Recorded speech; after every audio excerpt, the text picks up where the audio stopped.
warahmatullahi wabarakatuh.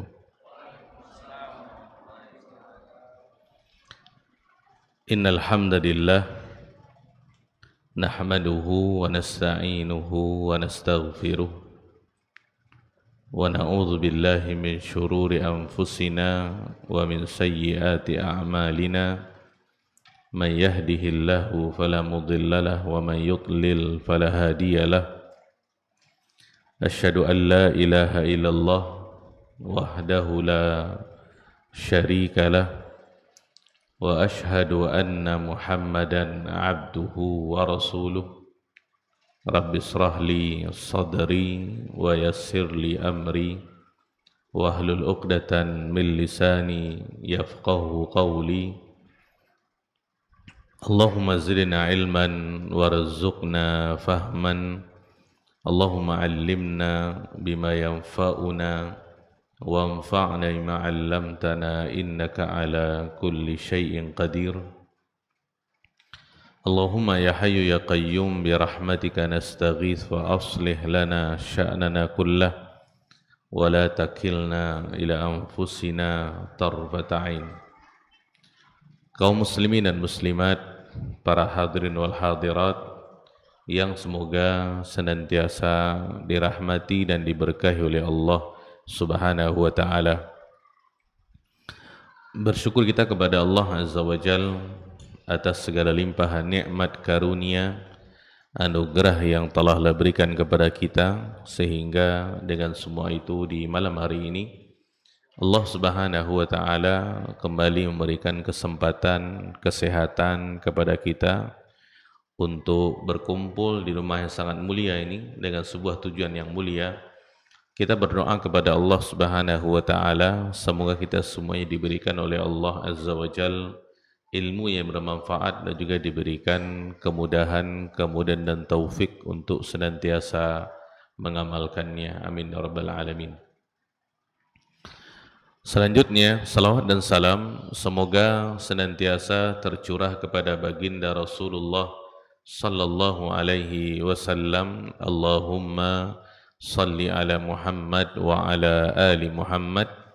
Semoga salawat dan salam tersebut jika tercurah kepada keluarga beliau, kepada istri-istri beliau ummahatul mukminin, kepada anak-anak beliau, kepada para sahabat radhiyallahu anhum ajma'in, dan orang-orang yang senantiasa istiqomah di dalam mengikuti sunnah-sunnah Nabi Muhammad sallallahu alaihi wasallam ila qiyamis saah. Kaum muslimin dan muslimat, para jemaah yang dimuliakan oleh Allah Subhanahu wa taala, kita lanjutkan kajian tentang akidah. Kita membaca kitab Khudz Aqidataka minal Kitabi was Sunnah as-Sahihah. Ambillah akidahmu daripada Al-Quran juga sunnah yang sahih, yang ditulis oleh Syekh Muhammad bin Jamil Zainu rahimahullahu ta'ala. Kita sekarang di pertanyaan yang ke-6. Beliau mengatakan rahimahullah, limadza arsalallahu ar-rusul. Limadza arsalallahu ar-rusul. Mengapa Allah Subhanahu wa taala mengutus para rasul? Jawabannya, arsalahum lid-da'wati ila ibadati wa nafyi syirki anhu.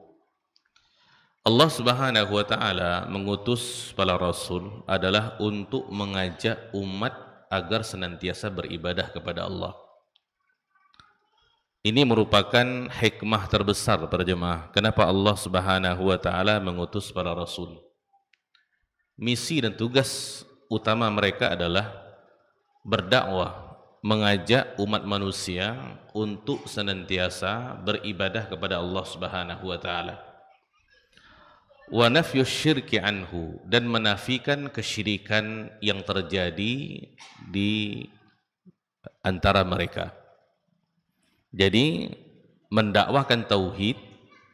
Tauhid adalah beribadah semata-mata karena Allah Subhanahu wa taala, dan memerangi musuh daripada tauhid. Dia adalah asyirku, perbuatan-perbuatan syirik. Ini merupakan misi utama dakwahnya para rasul. Allah Subhanahu wa taala berfirman dalam surah An-Nahl ayat 36, Allah Subhanahu wa taala mengatakan, "Wa laqad ba'atsna fi kulli ummatin rasulan an ya'budullaha wajtanibut taghut." Dan kami telah mengutus fi kulli ummah, pada setiap umat, an ya'budullah, agar para rasul ini yang diutus mengajak umat manusia untuk senantiasa beribadah kepada Allah Subhanahu wa taala dan menjauhkan mereka daripada at-taghut. Taghut ini adalah sesembahan selain Allah Subhanahu wa taala. Ya, walaqad ba'atsna fi kulli ummatin rasulan. Kemudian Nabi sallallahu alaihi wasallam bersabda, hadis muttafaqun alaih, wal anbiya'u ikhwatun wa dinuhum wahid. Para nabi itu adalah bersaudara pada hakikatnya dan agama mereka adalah agama yang satu. Para jemaah kaum muslimin dan muslimat yang dimuliakan oleh Allah Subhanahu wa taala. Allah Subhanahu wa taala ketika menciptakan kita manusia, Allah tidak membiarkan kita begitu saja. Karena memang tujuan daripada Allah Subhanahu wa taala menciptakan kita manusia adalah untuk semata-mata beribadah kepadanya. Ini ayat yang sering kita pelajari dan kita baca, ya. Bahwasanya Allah Subhanahu wa taala bersabda, "Wa ma khalaqtul jinna wal insa illa liya'budun." Tidaklah aku ciptakan jin dan manusia kecuali untuk beribadah kepadaku. Ini merupakan hikmah kenapa Allah ciptakan manusia. Nah, agar manusia berjemaah mengetahui tata cara untuk beribadah kepada Allah Subhanahu wa taala, maka Allah Subhanahu wa taala mengutus para rasul. Ya, agar manusia ini tahu bagaimana cara beribadah kepada Allah Subhanahu wa taala. Ya, bagaimana cara menghambakan diri kepada Allah Subhanahu wa taala dengan sebenar-benarnya. Tidak mungkin para jemaah, ketika Allah Subhanahu wa taala menciptakan kita manusia untuk beribadah kepada Allah, tapi Allah tidak berikan wasilah kepada kita untuk bisa kita mengetahui bagaimana cara beribadah kepada Allah. Itu mustahil. Maka Allah Subhanahu wa taala bekali kita dengan para rasul. Dengan para rasul ini Allah Subhanahu wa taala juga utus dengan mereka kitab-kitab yang semakin memperjelas kepada umat bagaimana sebenarnya beribadah kepada Allah Subhanahu wa taala. Jadi tauhid itu berjamaah merupakan misi dakwahnya para rasul. Misi dakwahnya para nabi. Mulai daripada Nabi Adam, kalau kita hitung nabi, dan mulai daripada Nuh seorang rasul sampai Muhammad sallallahu alaihi wasallam berjemaah. Itu ratusan nabi, puluhan rasul. Misi mereka hanya mengajak umat untuk beribadah kepada Allah Subhanahu wa taala. Ini yang pertama kali ini. Makanya kalau kita lihat di dalam Al-Qur'an, ya, seperti yang Allah katakan di dalam surah Al-A'raf ayat 59, Allah mengatakan, "Wa'budullaha ma lakum min ilahin ghairu." Ini melalui lisannya para nabi dan rasul. Mereka mengatakan apa? Beribadahlah kalian kepada Allah Subhanahu wa taala. Ma lakum min ilah, tidak ada sesembahan yang berhak kalian sembah kecuali Allah Subhanahu wa taala. Ini adalah inti daripada tauhid para jemaah. Ini inti dakwah para rasul mulai daripada Nuh alaihi salam sampai Muhammad sallallahu alaihi wasallam. Lihat nabi kita tercinta para jemaah, Muhammad sallallahu alaihi wasallam. Ketika beliau berdakwah, apakah secara sir, sembunyi-sembunyi, ataupun secara jahar, terang-terangan, misi dakwah beliau adalah tauhid. Di dalam hadis, di dalam Musnad Imam Ahmad, Nabi sallallahu alaihi wasallam mengatakan, "Qulu," ini beliau katakan kepada kufar Quraisy, "La ilaha illallah tuflihu." Katakanlah kalimat la ilaha illallah, maka kalian akan selamat. Dan kita mengetahui para jemaah, kufar Quraisy, mereka sangat paham dengan kalimat la ilaha illallah itu. Ya, makanya mereka tidak mau mengucapkannya.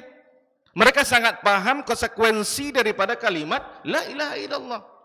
Karena kalau mereka mengucapkan kalimat la ilaha illallah, maka mereka harus membuang semua sesembahan-sesembahan yang sudah mereka sembah daripada nenek moyang mereka dahulu, berhala-berhala itu.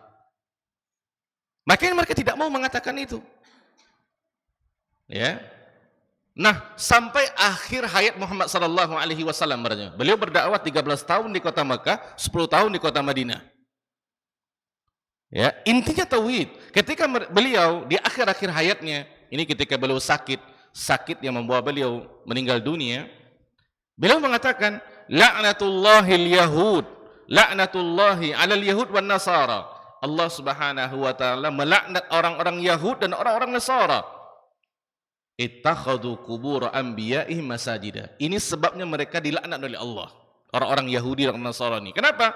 Karena mereka menjadikan kuburan-kuburan para nabi mereka sebagai tempat untuk mereka beribadah. Ini merupakan syirik. Ini Nabi katakan kapan para jemaah? Di akhir hayat beliau. Kan beliau ditimpa demam yang luar biasa. Ada yang mengatakan itu efek daripada racun yang dikasih oleh seorang Yahudiyah di peperangan Khaybar. Panas yang luar biasa sehingga beliau pingsan, bangun, pingsan, bangun. Ketika bangun itu berjemaah, beliau bukan bertanya mana istrinya, mana anaknya, bagaimana keluarganya, enggak. Beliau katakan kalimat ini, la'natullahil yahud wan nasara. Allah melaknat. Ini Nabi SAW menerangkan kepada umat bahwasanya ini adalah harga mati dalam dakwah para jemaah. Mendakwakan tauhid itu selama-lamanya. Itu dicontohkan oleh para nabi dan para rasul, mulai daripada dahulu, mulai daripada Adam dan Nuh sampai Muhammad sallallahu alaihi wasallam. Ini yang dinamakan dengan manhaj dakwah. Ya. Dan kita harus berpegang dengan itu. Karena cara dakwah yang paling benar sesuai dengan apa yang telah diajarkan oleh Allah Subhanahu wa taala adalah dakwahnya para rasul. Ya. Kan ada zaman sekarang berjemaah orang-orang mengatakan enggak usahlah tauhid dulu. Ajak umat untuk supaya tersentuh hatinya. Bacakan ucapan-ucapan yang dapat menyentuh hati mereka. Enggak usahlah masalah tauhid dulu. Ini masalah metode berjemaah. Ini namanya turku dakwah namanya. Karena Rasul diutus untuk itu. Nah, ketika seseorang komit di jalan dakwah berjamaah, orang yang harus mereka contoh adalah para rasul dan para nabi. Coba saya tanya berjamaah, dahulu pada zaman Nuh sampai Muhammad sallallahu alaihi wasallam, apakah masalah umat masalah tauhid dan syirik saja berjamaah? Enggak. Mereka menghadapi masalah iktisadiyah, ini masalah ekonomi. Mereka menghadapi masalah sia-sia, ini masalah tentang masalah politik. Mereka menghadapi masalah akhlakiyah, akhlak, hubungan. Di zaman Nabi Muhammad SAW ketika beliau diutus, lihat orang-orang jahiliyah para jemaah. Hukumnya dipakai hukum riba. Riba merajalela ketika itu. Zina di mana-mana. Tapi Nabi tidak pernah memulai dengan hal itu. Nabi tidak pernah mengatakan di Mekah zina haram. Tidak para jemaah. Padahal itu terjadi. Lihat kegemaran daripada orang-orang jahiliyah. Ngapain mereka? Mereka suka berperang. Di antara suku-suku itu suka berperang. Ada sekutu-sekutunya. Ini sekutu dengan suku ini. Mereka memerangi dua suku yang lain. Gemar berperang para jemaah. Sehingga ketika mereka dianugerahkan oleh Allah Subhanahu wa taala anak perempuan, apa dikatakan dalam ayat? Wa idza busyira ahaduhum, ketika mereka diberi kabar gembira dengan anak perempuan, zalla wajhuhu muswadda, wajahnya hitam gitu. Kenapa? Enggak suka. Mereka benci perempuan. Karena perempuan ketika itu enggak bisa menolong para jemaah. Hanya akan menurunkan harkat martabat suku dan keluarga itu saja. Apakah Nabi mulai dengan masalah itu? Enggak.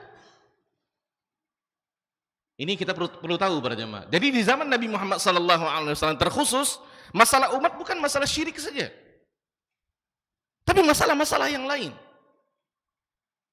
Tapi Nabi SAW tidak pernah memulai dengan hal-hal seperti itu. Nabi tidak pernah mengatakan khamar haram. Tidak pernah di awal-awal berjemaah.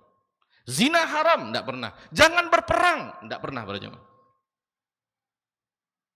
Apakah itu tidak penting? Penting. Masalah peperangan itu para jemaah, itu nyawa manusia taruhannya. Maka kita kembali kepada pertanyaan tadi. Kenapa Nabi memulainya para jemaah? Karena itulah dakwahnya para Nabi daripada dahulu sampai beliau sallallahu alaihi wasallam. Sama seperti zaman kita sekarang para jemaah. Masalah umat kan bukan masalah syirik saja, kan ya? Banyak masalah umat zaman sekarang ini. Ya, jadi kalau kita membuat metode baru para jemaah, sama dengan mengatakan kita ini lebih pandai daripada Nabi dan Rasul dalam berdakwah. Itu kalimat terakhirnya gitu. Sedangkan mereka ini orang-orang pilihan. Ini apakah dakwah dengan makna umum atau dakwah dengan makna sempit para jemaah? Kita dengan keluarga kita juga seperti itu. Mulai dengan tauhid. Kenapa? Karena tauhid itu pondasi dia. Makanya Nabi SAW 13 tahun di kota Mekah itu hanya masalah tauhid saja. Maka ayat turun, ayat surat-surat yang pendek-pendek gitu. Masalah tauhid semuanya. Kenapa? Ini pondasi para jemaah. Kalau umat benar tauhidnya, maka seluruh perintah-perintah Allah mereka mudah untuk melakukannya. Seluruh larang-larang Allah Subhanahu wa taala mereka mudah meninggalkannya. Kenapa? Karena pondasinya sudah benar. Ya. Baik para jemaah yang dimuliakan oleh Allah Subhanahu wa taala. Salah seorang sahabat namanya Amr bin Ambasah. Ya, atau Abasah radhiyallahu an. Beliau bertanya kepada Nabi Muhammad sallallahu alaihi wasallam, "Allahu arsalaka?" Apakah Allah yang telah mengutusmu? Nabi katakan, "Na'am, iya." Kemudian dia mengatakan, Amr bin Abasah ini, "Bi ayyi syai'in arsalaka?" Dengan apa Allah mengutusmu? Apa yang Allah suruh kepadamu? Apa misi utamamu? Nabi mengatakan, "Bi ayyi wahidallah wa la yusyrika bihi syai'an." Allah menyuruhku agar supaya mendakwakan tauhid ini dan menafikan kesyirikan. Wa kasril authan, menghancurkan berhala-berhala. Wasilatul rahim, dan menyambung tali silaturahmi. Ini masalah tauhid berjemaah. Ini bukan hanya Muhammad sallallahu alaihi wasallam saja khatamun nabiin, bukan, tapi nabi-nabi sebelum beliau, rasul sebelum beliau memang itu dakwahnya. Lihat ketika Nabi sallallahu alaihi wasallam mengutus Muadz bin Jabal ke negeri Yaman berjemaah. Apa yang Nabi katakan kepada beliau? Innaka ta'ti qauman min ahlil kitab. Engkau akan mendatangi satu kaum daripada ahlul kitab, diberikan kepada mereka kitab. Nabi katakan, falyakun awwala ma tad'uuhum ilaih ay yuwahhidullah ta'ala. Jadikanlah yang pertama kali yang kau ajak mereka, apa dia? Tauhid. Lihat tuh. Apakah masalah mereka cuma masalah kesyirikan berjemaah? Enggak, sama seperti kaum jahiliyah dahulunya. Tapi Nabi Muhammad SAW tidak pernah memulai dakwahnya kecuali dengan tauhid. Karena itu intinya para jemaah. Baik para jemaah yang dimuliakan oleh Allah Subhanahu wa taala, ini menunjukkan masalah ini masalah yang penting, dakwah ini. Daripada dahulu dan sekarang para jemaah. Bahkan dakwah tauhid di zaman sekarang para jemaah, itu lebih penting berbanding dahulu. Kita tahu para jemaah, orang-orang jahiliyah dahulunya, mereka kebanyakan hanya berbuat syirik kepada Allah Subhanahu wa taala kapan para jemaah? Ketika mereka terdesak. Kalau mereka dalam keadaan darurat, mereka akan datang kepada Allah Subhanahu wa taala. Itu Allah katakan dalam Al-Qur'an, fa idza raqibu fil fulki, ketika mereka berlayar, da'aullaha mukhlishina lahudin, kemudian mereka dihempas oleh ombak. Mereka berdoa kepada Allah Subhanahu wa taala, mukhlishina lahudin, mengikhlaskan doa itu. Tapi falamma najjahum minal barri, ketika mereka diselamatkan sampai ke daratan, Allah katakan apa? Idzahum yusyrikun. Mereka kembali berbuat syirik. Artinya para jemaah, orang jahiliyah dahulunya hanya berbuat syirik dalam keadaan senang saja. Dalam keadaan susah, darurat, mereka datang kepada Allah Subhanahu wa taala. Lihat kakeknya Nabi Muhammad sallallahu alaihi wasallam, Abdul Muttalib. Beliau pemegang kunci Ka'bah para jemaah. Ketika datang Abraha dengan bala tentaranya ingin menghancurkan Ka'bah, beliau ke mana perginya para jemaah?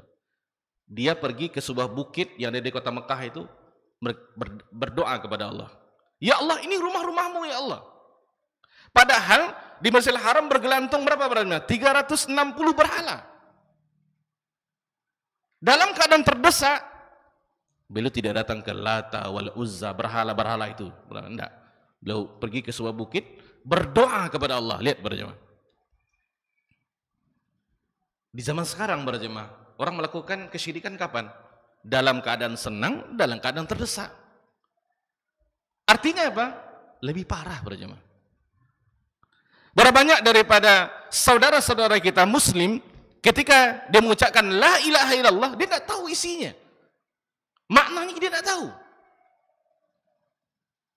Padahal kalau setiap Muslim memahami kalimat la ilaha illallah, tidak ada sesembahan yang berhak disembah selain Allah, konsekuensinya apa berjamaah? Tidak boleh berbuat syirik. Itu yang dipahami oleh orang jahiliyah berjamaah. Makanya mereka tidak mengucapkannya. Kita kan Pak Bu, saking mendarah dagingnya itu, kalau kita terkejut la ilaha illallah, kan itu. Tapi tetap pakai jimat juga, datang ke kuburan juga. Padahal la ilaha illallah selalu itu berzikir la ilaha illallah. Tapi setelahnya kemana perginya? Pergi ke kuburan-kuburan. Padahal konsekuensi berjamaah, tuntutan pada kalimat itu adalah jangan berbuat syirik. Sesembahan kita hanya Allah Subhanahu wa taala. Itu yang tidak mau diungkapkan oleh kufar Quraisy. Lihat paman beliau Abu Talib ketika akan meninggal sakarat berjamaah. Nabi katakan apa kepada beliau? Kul ya ammi kalimatan. Katakan wahai pamanku sebuah kalimat. Uhajju bika indallah. Ya aku bisa berhujah untukmu di hadapan Allah. Kul la ilaha illallah. Itu yang diucapkan berjamaah.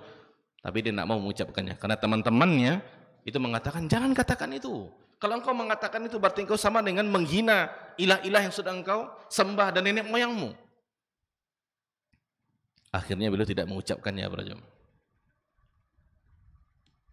Masyarakat kita berjamaah banyak tidak memahaminya. Kalimat la ilaha illallah itu. Ya, kalau memahaminya berjamaah, maka tidak akan terjadi kesyirikan di bumi Nusantara yang kita cintai ini berjamaah. Baik para jemaah yang dimuliakan oleh Allah Subhanahu wa taala. Ini dalam kitab Ad-Da'wah ila Allah para jemaah. Ini ditulis oleh Syekh Saleh Sindi. Ini seorang profesor termuda di kota Madinah para jemaah. Dan beliau sering datang ke sini. Beliau mengatakan dalam kitabnya ini, pentingnya dakwah tauhid di zaman sekarang ini para jemaah. Ini kembali kepada beberapa sebab. Kan zaman sekarang banyak orang mengatakan, enggak usahlah bicara masalah itu. Orang sudah tauhid dah semuanya. Enggak usahlah. Ya, ini nanti memecah belah umat nanti ini. Dakwah seperti ini, enggak usahlah dulu. Sentuh hatinya dulu. Bagaimana dia supaya giat untuk beribadah. Tentu kita katakan para jemaah, nabinya enggak bilang seperti itu. Nabi adalah orang yang paling pandai berdakwah. Karena beliau diutus oleh Allah Subhanahu wa taala, orang pilihan. Tidak mengatakan seperti itu, para jemaah. Di sini beliau mengatakan ada beberapa sebab. Yang pertama, al-khalal al-aqadi al-muntashir fil mujtamaat al-islamiyah al-mu'asarah. Banyak yang terjadi kesalahan-kesalahan dalam masalah akidah di masyarakat, para jemaah. Itu banyak terjadi. Ya. Oleh karena beliau mengatakan, sejatinya para jemaah, dakwah tauhid ini bukan hanya khusus kepada orang-orang yang berbuat syirik, enggak. Sampai kepada orang-orang yang sudah benar pun tauhidnya harus tetap didakwahi masalah tauhid ini. Saking pentingnya para jemaah. Ya, itu yang diajarkan oleh Nabi Muhammad sallallahu alaihi wasallam. Allah mengatakan dalam surah An-Nisa ayat 136, "Ya ayyuhalladzina amanu aminu billahi wa rasulih." Wahai orang-orang beriman nih para jemaah. Allah katakan apa? Aminu, berimanlah kalian kepada Allah dan Rasulnya. Ini sudah beriman ini. Pemahamannya, kenapa Allah Subhanahu wa taala masih memerintahkan orang beriman untuk beriman? Karena pentingnya iman itu para jemaah. Dan kita tahu mempertahankan itu lebih sulit berbanding meraihnya, kan ya? Mempertahankan itu sulit para jemaah. Ya. Di dalam hadis disebutkan daripada Ubadah bin Samit. Ini tentang masalah tauhid ini, dakwahnya bukan hanya kepada orang-orang yang berbuat syirik sebenarnya, sampai orang-orang sudah benar pun tauhidnya tetap harus mendakwai tauhid. Ubadah bin Samit radhiyallahu anhu beliau mengatakan, kami bersama Nabi sallallahu alaihi wasallam fi majlis, dalam sebuah majlis. Maka Nabi mengatakan, tubayyi'uni ala alla tusyriku billahi syai'a. Hendaklah kalian membaiatku, maksudnya berjanji kepada aku agar kalian tidak berbuat syirik kepada Allah Subhanahu wa taala dengan sesuatu apapun. Ini sahabat para jemaah, setelah mereka bertaubat, masuk Islam, apakah mereka berbuat syirik? Enggak. Kan di antara para sahabat itu para jemaah yang enggak pernah berbuat syirik seperti Abu Bakar, Utsman bin Affan, Ali bin Abi Thalib, itu enggak pernah gitu. Yang lain-lainnya kan pernah, Umar. Termasuk di antaranya 10 yang dikabarkan masuk surga. Abdurrahman bin Auf, semuanya para jemaah.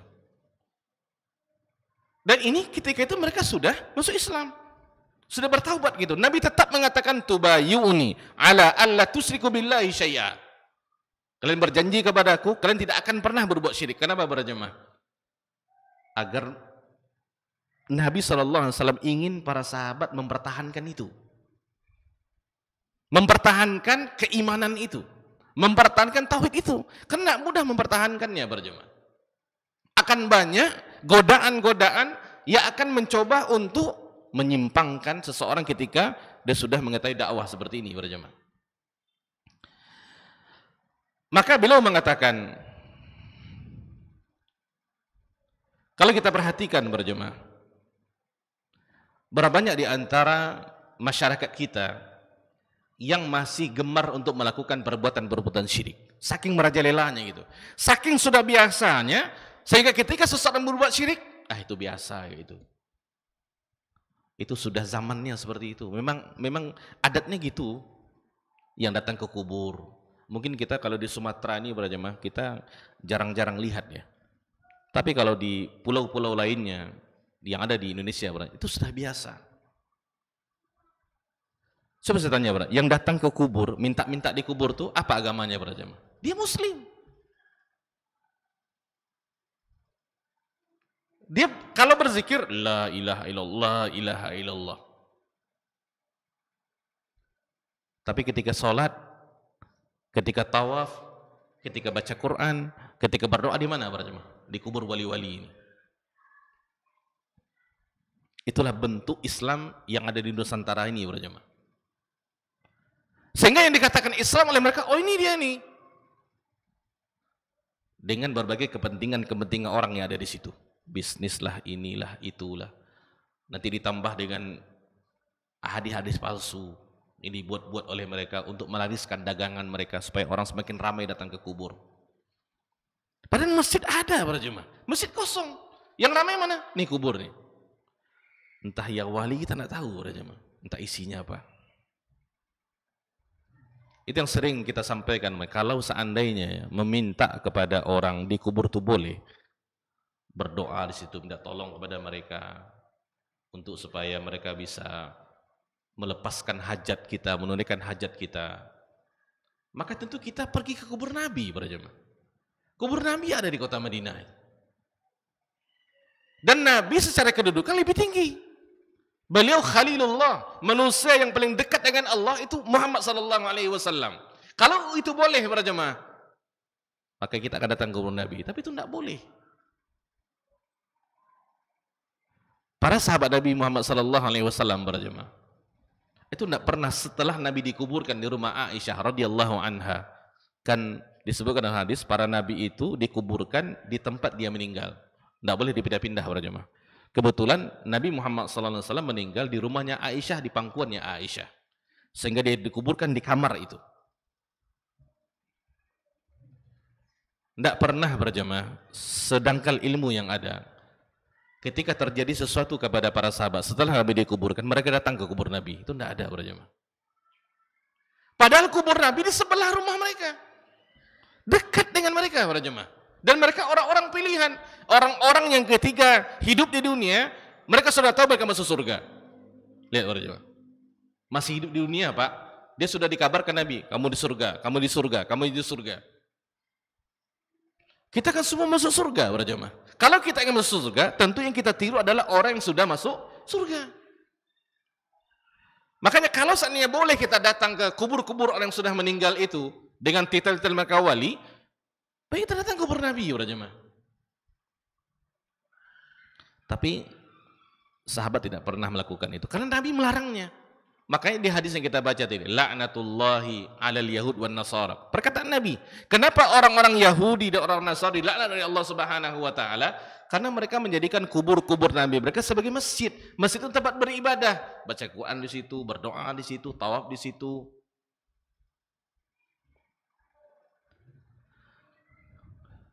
Lihat warnanya, berapa banyak di antara masyarakat kita yang masih percaya kepada dukun-dukun dan paranormal. Mungkin namanya sekarang paranormal. Kalau dulu dukun itu kan kalau kita anak-anak 90-an bernya. Kalau saya lahir 78, 90-an lah. Kita kan digambarkan dukun tuh menakutkan, horor gitu. Kalau kita ke rumahnya bau kemenyan, ada tengkorak-tengkorak. Sekarang enggak ada lagi berjemaah, sudah modern dia. Ada sapamnya, ada sekretarisnya. Mesti temu janji dulu kalau kita mau bertemu, dia pakai dasi. Enggak sarungan lagi berjemaah. Tapi yang menjadi ukuran tuh bukan penampilan tapi isinya gitu. Banyak orang-orang yang datang ke situ berjemaah.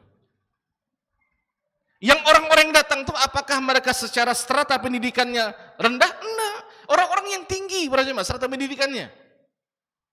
Mau mengandalkan uang lah. Itu kan sering kita lihat, kita dengar dan kita lihat gitu.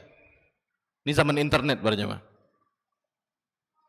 Logika saja, kalau orang-orang ini bisa mengandalkan uang, tentu dia akan kaya daripada orang itu berjemaah.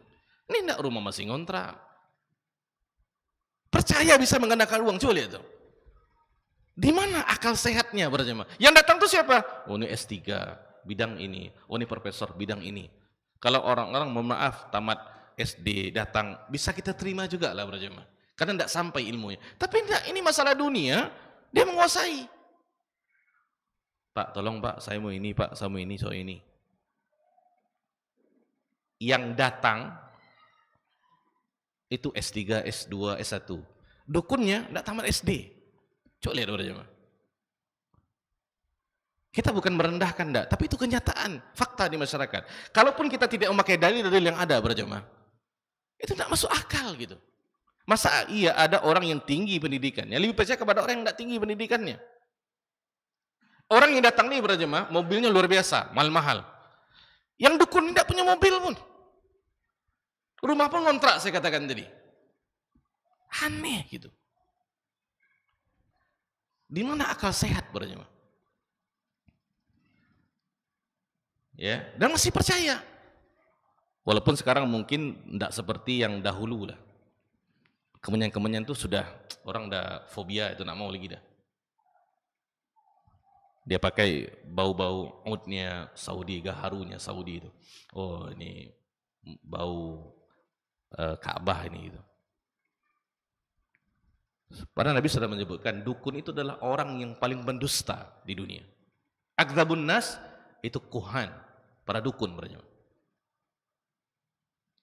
Itu yang mengatakan Nabi kita tercinta Muhammad sallallahu alaihi wasallam, tapi masih banyak orang yang percaya itu.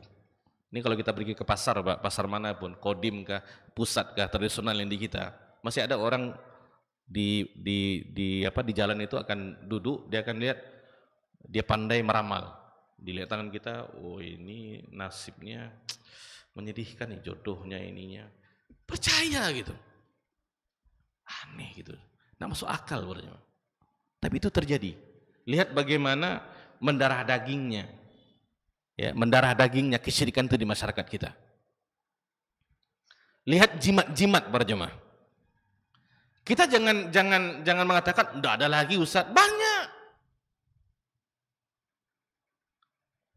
Di kedainya lah, yang dia pakai sendirilah, untuk kebal lah, untuk pelaris lah. Itu banyak berjemaah. Yang percaya tentang masalah-masalah tahayul, at-tiyarah kalau di kitanya, dia keluar mau terinjak kucing kata ini tidak bagus ya, masuk rumah lagi. Salat duha dia, entah salat taubat kita tahu itu. Nah, jadi dia keluar rumah. Kenapa? Ini sial kayaknya ini. Mendapat kupu-kupu, ini tamu kayak ini. Bermimpi tanggal giginya nggak atas, ini kayaknya dia yang meninggal kayak ini. Sedih luar biasa gitu. Padahal nggak ada apa-apa, biasa gitu. Itu kan di kita mendarah daging udah jemaah. Itu tiaroh namanya itu. Padahal jimat itu Nabi kan sudah katakan, Nabi kan pernah melihat seorang laki-laki pakai gelang daripada timah. Nah kita mengatakan para jemaah, gelang itu bukan aksesorisnya laki-laki, itu perempuan punya. Sehingga Nabi mengatakan, "Mahdi, apa yang kau pakai ini?" Dia katakan apa? Minal wahina, ini penangkal. Nabi katakan apa? Inzi'ha, buang dia. Fa innaha la taziduka ila wahna. Sesungguhnya jimat ini tidak menambah kepadamu kecuali apa? Kelemahan. Orang yang pakai jimat para jemaah itu tandanya lemah jiwanya, lemah fisiknya, lemah imannya. Masa dia menyandarkan segala-galanya kepada jimat itu? Dia tinggalkan Allah Subhanahu wa taala, zat yang maha kuat, Al-Qawiyul Matin. Dia lebih percaya kepada pelaris-pelaris itu daripada Allah Subhanahu wa taala. Padahal nama Allah apa? Ar-Razzaq, yang maha memberikan rezeki. Lihat para jemaah, di mana akal sehat itu?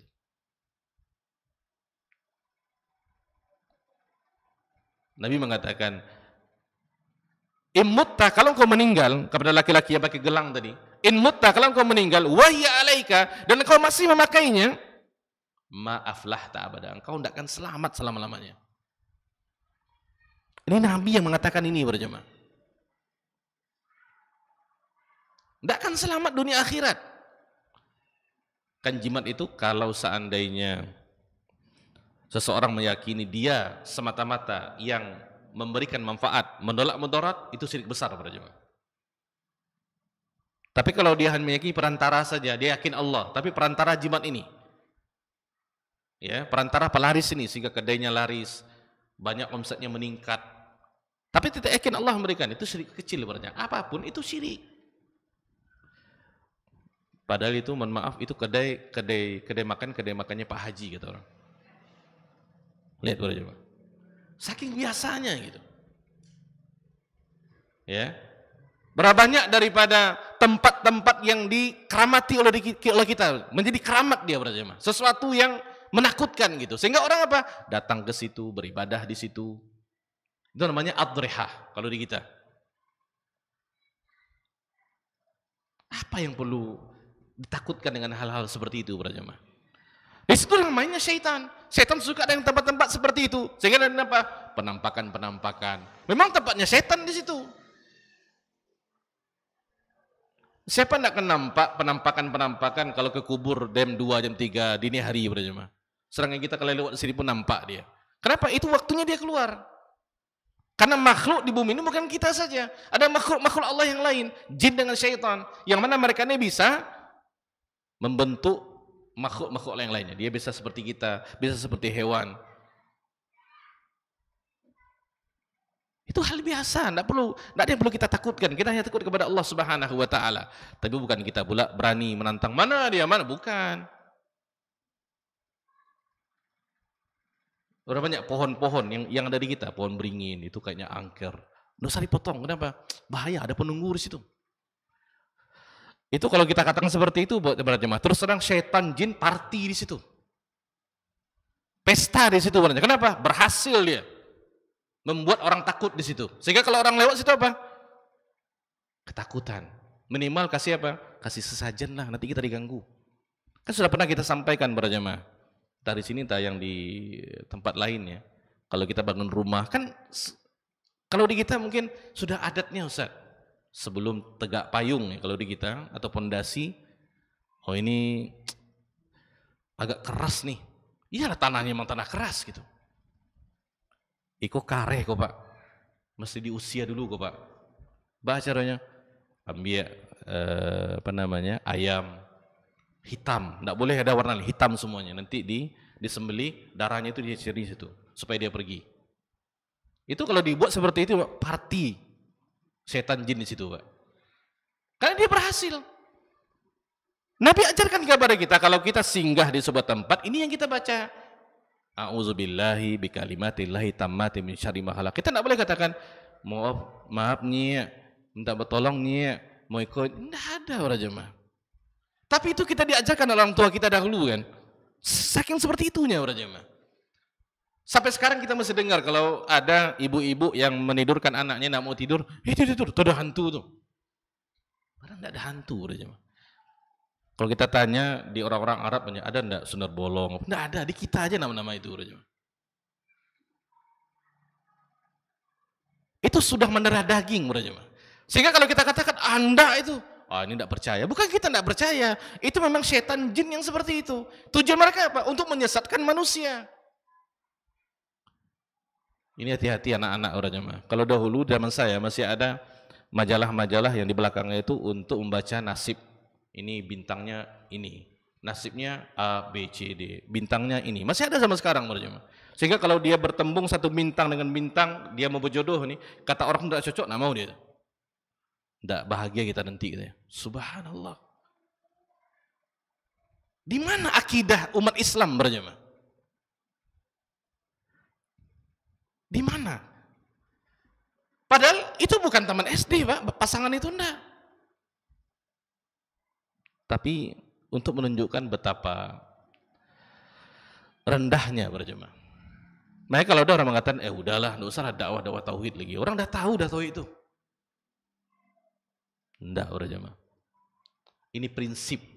Prinsip itu enggak akan bisa tergoyahkan daripada dulu sampai hari kiamat berjemaah. Karena yang perlu kita obati dulu itu pondasinya. Pondasi itu nih iman berjemaah. Maka kita katakan, Nabi tidak pernah memulai dengan masalah zina, tentang masalah ikhtilat wanita, bagaimana aurat wanita, tidak pernah Nabi mengatakan itu. Itu Nabi katakan di kota Madinah, setelah tertancap, teguh, dan kokoh masalah tauhid. Tidak berperang juga tidak ada terjadi peperangan di kota Mekah para jemaah. Kalau kaum muslimin ditindas, Nabi diam saja. Kan ya? Tidak melawan. Kenapa? Belum waktunya. Karena jihad, dia bukan hanya semangat-semangat saja. Allahu Akbar, pergi jihad. Tidak bisa seperti itu, Pak, Bu. Dan saya diceritakan oleh teman-teman yang pernah berangkat gitu. Kadang-kadang kalau melihat peluru, bom itu, berjamaah, kalau kita tidak biasa, mohon maaf, terkencing-kencing, berjamaah. Itu bukan hal yang mudah. Mungkin kita sering melihat di film-film, kan ya. Sehingga kita tidak merasakan yang realnya, berjamaah. Apa yang membuat kita berani? Ini, tauhid. Maka 13 tahun Nabi hanya masalah tauhid kepada para sahabat. Di kota Madinah, baru Nabi mulai dengan peperangan Badar namanya. Itu baru pertama kali berjamaah. Kenapa? Karena akidah mereka sudah benar. Ketika akidah sudah benar, apapun perintah Allah akan dikerjakan. Apapun larangan akan ditinggalkan. Mudah berjamaah. Sehingga benang kusutnya kita tahu mana ujungnya, mana pangkalnya. Mudah kita, ini pangkalnya nih. Nah, kita urut lagi.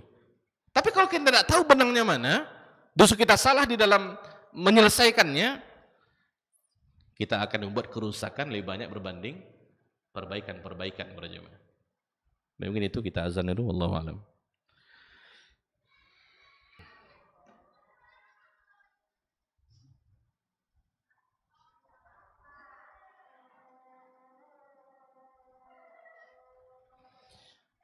Bismillahirrahmanirrahim. Alhamdulillah, salatu wassalamu ala rasulillah wa ba'd. Para jemaah kaum muslimin dan muslimat, para hadirin dan hadirat yang semoga senantiasa dirahmati dan diberkahi oleh Allah Subhanahu wa taala.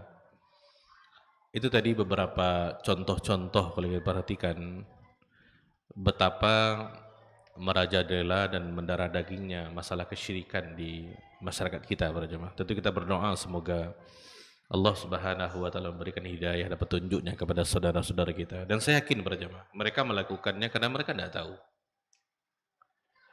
Karena mereka tidak tahu para jemaah. Kalau mereka tahu, pasti mereka akan kembali kepada jalan yang benar. Di sini beliau mengatakan belum lagi tentang masalah orang-orang yang menghina, mengolok-olok syariat Islam. Ini juga masalah prinsip di dalam Islam berjamaah. Ini masalah akidah gitu. Sehingga mereka membuat konten-konten yang mereka jadikan sebagai bahan candaan, lucuan, itu adalah syariat, itu ajaran Islam. Ini bahaya berjemaah. Dan ingat, orang-orang yang menontonnya dan mereka ikut tertawa dengan hal seperti itu, mereka sama dengan orang yang mengatakannya berjemaah. Itu bukan masalah yang ringan gitu. Sehingga ketika dikatakan kepada dia hanya mengatakan, saya cuman bersendah gurau. Kan Allah sudah katakan berjemaah dalam surat Taubah ayat 65 dan 66, Allah mengatakan ini kepada orang munafik berjemaah. Jadi sejatinya orang-orang yang suka mengolok-olok, menghina ajaran-ajaran Islam itu orang-orang munafik berjemaah. Dia hipokrit. Di luarnya kayak membela Islam, tapi sejatinya bukan berjemaah. Disebutkan Allah Subhanahu wa taala, "Wala in sa'altahum," jika engkau bertanya kepada mereka, wahai Muhammad, la yaqulunna, dan mereka akan mengatakan, innama kunna nakhudu wa nal'ab. Kami bergurau aja. Itu. Kalau dinasihati itu. Kami bergurau aja. Coba saya tanya berjamaah, ada enggak salah satu daripada bagian syariat ini yang bisa disenda guraukan berjamaah? Tidak ada. Sebanyak itu materi yang bisa dijadikan sebagai senda gurau, masa ajaran agama yang jadikan materinya berjamaah? Ini orang-orang yang tidak kreatif dan tidak tahu tentang masalah itu. Dia itu sudah mendarah daging juga orangnya, sehingga sudah biasa gitu. Sehingga membuat orang ribuan orang tertawa dengannya. Padahal yang dihina itu adalah ajarannya sendiri. Ini kita melihat bagaimana jauhnya terutama generasi-generasi Islam daripada Islam itu sendiri berjamaah. Mereka tidak tahu gitu. Qul, katakan wahai Muhammad kepada mereka, abillahi wa ayatihi wa rasuli kuntum tahtahzi'un. Apakah Allah dan ayat-ayatnya dan rasulnya kalian bersenda gurau, kalian olok-olok itu? Ketika seseorang menghina, mengolok-olok satu ajaran Islam berjamaah, sama dengan dia mengolok-olok Allah Subhanahu wa taala. Karena yang mewajibkan, yang mensyariatkan Allah. Dia tidak pikir tentang masalah itu berjamaah. Dia masalah simpel aja. Dia pokoknya bagaimana orang tertawa, masuk cuan ke dia, dah selesai. Masalah dosa, masalah ini itu enggak. Kalau terjadi minta maaf, selesai. Tidak semudah itu berjamaah. Bahkan Allah mengatakan la ta'tadziru qad kafartum ba'da imanikum. Jangan minta maaf kata Allah. Kalian sudah kafir setelah kalian beriman. Nah, ini bahaya lagi kalau kita angkat masalah seperti ini berjamaah. Karena itu syariat ini sudah jelas, masalah salat dijadikan olok-olok. Masalah puasa dijadikan olok-olok. Sebanyak itu berjamaah. Masa ranah agama yang dijadikan sebagai senda gurau. Yang tertawa juga orang muslim kebanyakannya. Yang menonton juga seperti itu berjamaah. Ya. Ini bahaya berjamaah. Nanti dikata pula kita suka mengkafirkan. Ayat mengatakan seperti itu berjamaah. Ya, kalau tidak ada orang yang tidak tahu salat itu ajaran Islam. Dan para nabi dan para rasul berjamaah, mereka bukan orang-orang yang dikatakan pelawak, bukan. Sehingga ada sesuatu dalam agama ini bisa disendaguraukan. Tidak berjamaah. Bukan berarti bergurau tidak boleh. Ada ranahnya, diajarkan dalam syariat kita. Tapi jangan coba-coba masalah ajaran dari Islam dijadikan sebagai senda gurau. Itu jangan berjamaah. Ini harus kita ajarkan kepada anak-anak kita. Karena mereka generasi yang sekarang mereka para jamaah. Baik para jamaah yang dimuliakan oleh Allah Subhanahu wa taala. Kemudian yang kedua, kenapa dakwah tauhid itu sangat penting? Tadi yang pertama, karena merajalelanya terjadi kesyirikan di masyarakat kita sehingga mendarah daging para jamaah. Sehingga kalau kita kasih tahu ini salah, enggak, ini sudah biasa. Ya. Kemudian yang kedua, beliau mengatakan ini juga kan sekarang ini zaman milenial berarti, semua dengan internet gitu. Nah, dengan adanya sarana-sarana seperti ini berarti memudahkan masyarakat untuk bisa mengetahui tentang masalah-masalah kesyirikan tadi. Contoh jemaah, masalah jimat. Dulu kan kita tidak pernah tahu berarti jemaah yang jimat itu diperjualbelikan, kan tidak ada, Pak. Kalau sekarang enggak, buka lapak di media sosial, yang jual apa? Jimat. Bisa COD katanya, bisa transfer bank. Itu semakin masyarakat memudahkan mereka untuk mengetahui hal seperti itu. Yang dulu enggak tahu, Bang. Kita kan enggak tahu dulu ada dukun jual jimat seperti itu para jemaah. Zaman sekarang enggak. Mau kiswah Ka'bah ada, mau ini ada, mau Al-Quran ada, semua ada. Harganya segini, segini, sini. Boleh COD, boleh ini gitu. Ditambah dengan panggung-panggung televisi kita para jemaah, itu diberikan panggung kepada orang-orang seperti itu. Dijadikan sebagai perlombaan menjadi paranormal. Nah itu. Sehingga ada audisinya. Itu di waktu-waktu primer yang anak-anak kita menontonnya para jemaah. Kenapa? Tentu dipikir masyarakat kita mudah, senang, cepat kaya. Nah, itu kan di kita para jemaah. Kalau usaha-usaha itu tidak mau orang kita. Bagaimana supaya instan langsung kaya? Mana ada yang seperti itu para jemaah? Tapi itu menjadi tontonan bagi anak-anak kita. Ya, ini juga salah satu di antara kenapa kita mesti memerangi tentang masalah kesyirikan ini para jemaah. Kalau dahulu tidak sampai hal seperti itu kita para jemaah. Tidak ada dahulu di tahun 90-an acara televisi yang seperti itu para jemaah. Sekarang itu diisinya.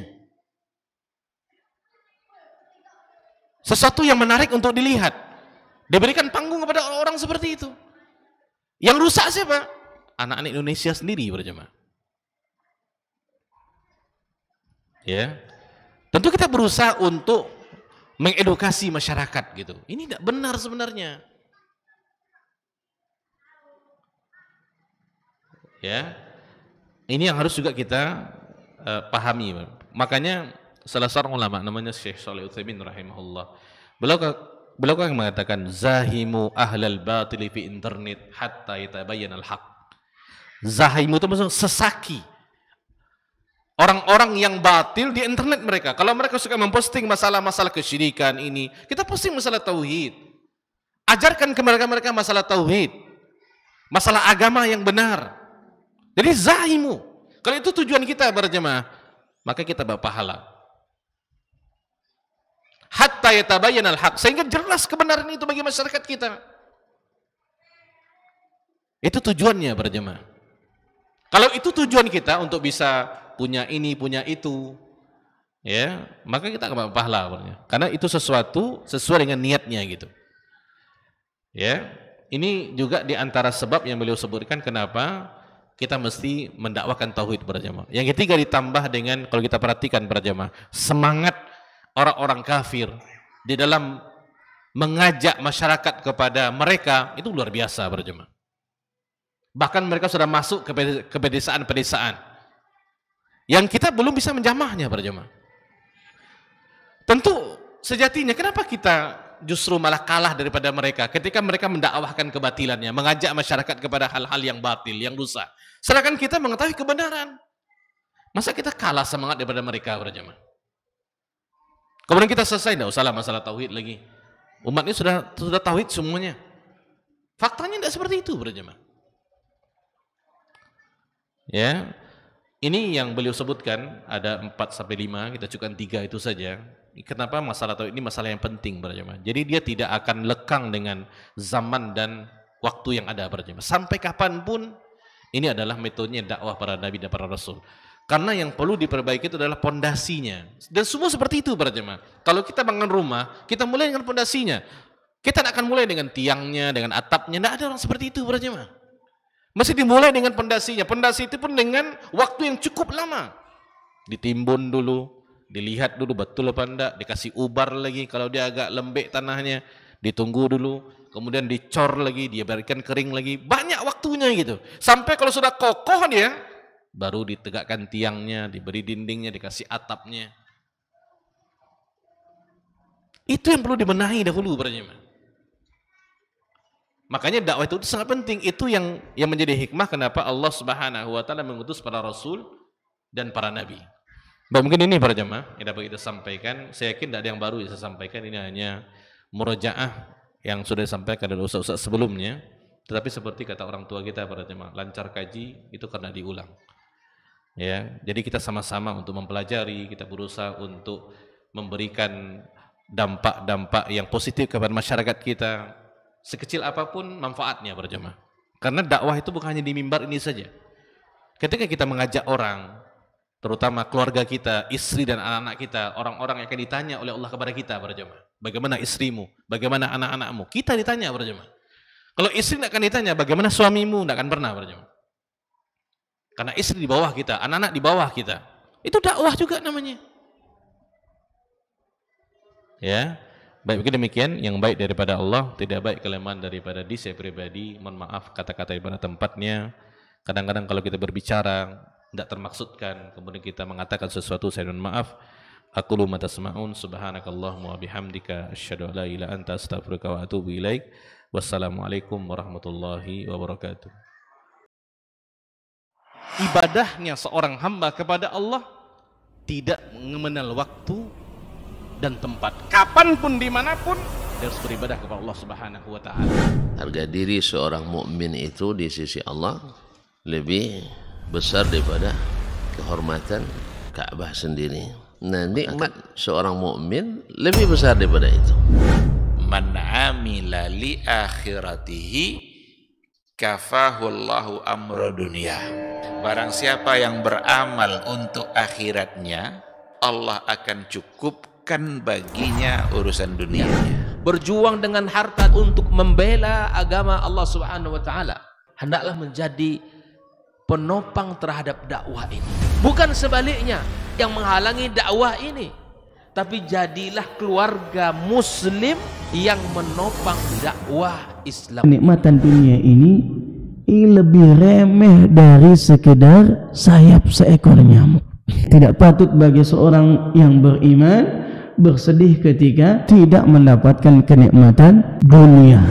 Nabi SAW katakan, la tahkiranna 'anil ma'rufi syai'a walau an talqa akhaka biwajhin taliq. Jangan kamu pandang remeh suatu kebaikan walaupun sedikit. Apa sedikitnya? An talqa akhaka biwajhin taliq, muka senyum kepada saudaramu.